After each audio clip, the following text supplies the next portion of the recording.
How's it going, everybody, and welcome to the newest episode of Schmoedown Central. I'm your host, Brad Thomas, breaking down the week that was in the movie trivia Schmoedown. 3 matches this week, doubleheader on Friday, an exciting week full of matches. And of course, before I get started, I've started this new thing on Instagram TV since its launch, done these Schmoedown Central minis, basically. Kind of my quick reactions. As soon as I finish watching the match, I'll do these little reactions so you can see my thoughts even sooner on some of these matches. Quick reaction type stuff. It's not as in-depth as this show at all, but if you want to check that out, just follow me on Instagram. It's at Schmoedown Central, so just do that and enjoy, basically. So yeah, be sure to do that. But let's get into some of these matches, and let's start off with Tuesday. So on Tuesday, we had Mike Carlson taking on Eric Zipper. Eric Zipper making his debut in the Innergeekdom League. Meanwhile, Mike Carlson comes in with the 0-1 record, looking to move up in the tournament. In round number 1, it was very evenly matched. Both competitors going toe-to-toe. Mike ends up taking the lead at question 5, but on question number 7, Eric ties it back up, and it will stay tied until the end of the round, which ends with both competitors going 5 for 10. In round number 2, Eric was up first. He gets the category of Spinner's Choice, and of course, he'll choose the category of MCU movies. He ends up going 5 for 5 in that round. Gets a possible 8 out of 10 points. Had to go to multiple choice for the last 2 questions, but still a solid round. This gave Eric the 13-5 lead midway through round 2, and Mike Carlson was up next. He gets the category of Star Trek movies, not necessarily a big strength of Mike's, but he ends up going 4 for 5, gets a possible 6 out of 10 points in that round. He did give up a 1-point steal on question number 3 though, but still kept it close enough in a category that was not necessarily one of his big strengths. This of course made it 14-11 for Eric heading into the third and final round. And in round number 3, Mike Carlson was up first. He gets the category of Indiana Jones movies. Can't get the correct answer. Question number 2 comes in the category of Marvel movies. Again, can't find that correct answer. Question number 3 in the category of scores and soundtracks. Had to guess which movie was composed by Ramin Djawadi.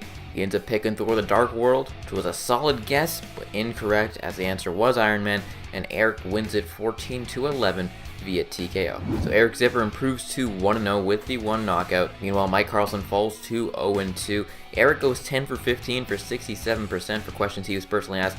Meanwhile, Mike Carlson, he only goes 9 for 18 questions he was asked for 50%. So let's see what this means for Eric moving forward in the Movie Trivia Schmoedown tournament here.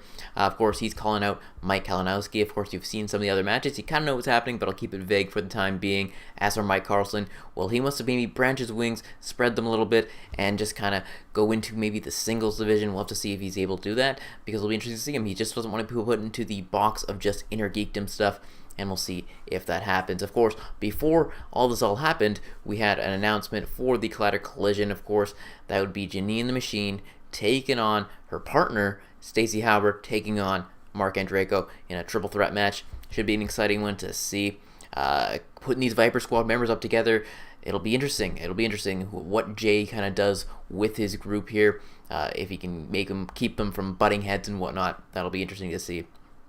And of course, this just strengthens the Fife Club kind of rivalry between the Fife Club and the Viper Squad, so good stuff there. And then of course, Ken Napzok at the end of the episode there, you see him get a letter similar to, I guess, what that happened, and he has this kind of look on his face. We'll have to see exactly what that means. Is it to do with Kalinowski? Is it not to do with him? What exactly was in that letter? It'll be interesting to see. And again, theorize. Let me know your thoughts on that actually in the comment section below. What do you think the letter said? Was Ken getting kicked out of the Lions Den? What happened there? It'll be, I don't know, interesting to see.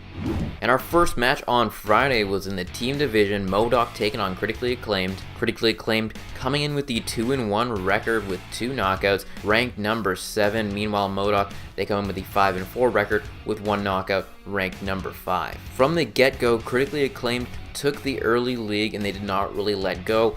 MODOK managed to get in with 1 point on the 4th question, but again, Critically Acclaimed pulls away from it, leading to a solid dominant round.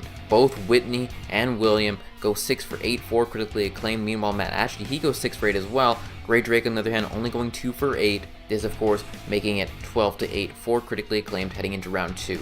And in that second round, Critically Acclaimed was up first. They ended up spinning in the category of animated movies. They go 4 for 6, get a possible 7 out of 12 points, and a big kind of mistake on Whitney's part on question number 4, saying Olaf instead of Sven for the frozen one. Bibiani trusted Whitney, and it backfired on them there. This of course made it 19-8 for Critically Acclaimed midway through the second round, and MODOK was up next, and they unfortunately ended up spitting Opponent's Choice, and with that, Critically Acclaimed chose the category of Westerns, but MODOK using the most of the multiple choice option to go 6 for 6 and get a possible 9 out of 12 points. A very strategic round for MODOK in handling the tough Westerns category. This only gave Critically Acclaimed the 2-point lead, 19-17, heading into round 3. And MODOK was up first. Matt Atchity, taking the first question in the category of crime movies, unfortunately can't get the correct answer. That passes it off to Gray in the category of new releases.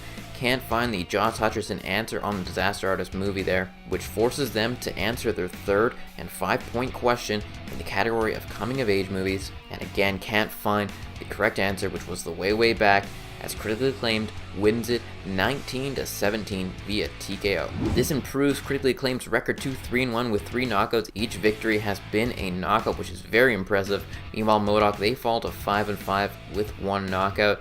Critically Acclaimed goes 16 for 22 for questions they were asked for 73%. Meanwhile, MODOK, they go 14 for 25 for 56% for questions they were asked. As for individually, William and Whitney leading the way, each going 6 for 8 for 75%. Meanwhile, Matt Atchity, he goes 6 for 9 for 67%, and Gray, unfortunately, only going 2 for 9 for 22%. So Critically Acclaimed putting themselves in a really good position with these 3 victories, all by knockout, shows that they are a very impressive team and kind of just writing that loss off from late to the party, trying to get past that, and it seems like they're doing so in great fashion. Meanwhile, MODOK, of course, they're still a good team, and just an unfortunate first round, I think, for Gray kind of let them down a little bit. Matt Atchity's going to maybe try in the singles division, which will be interesting to see.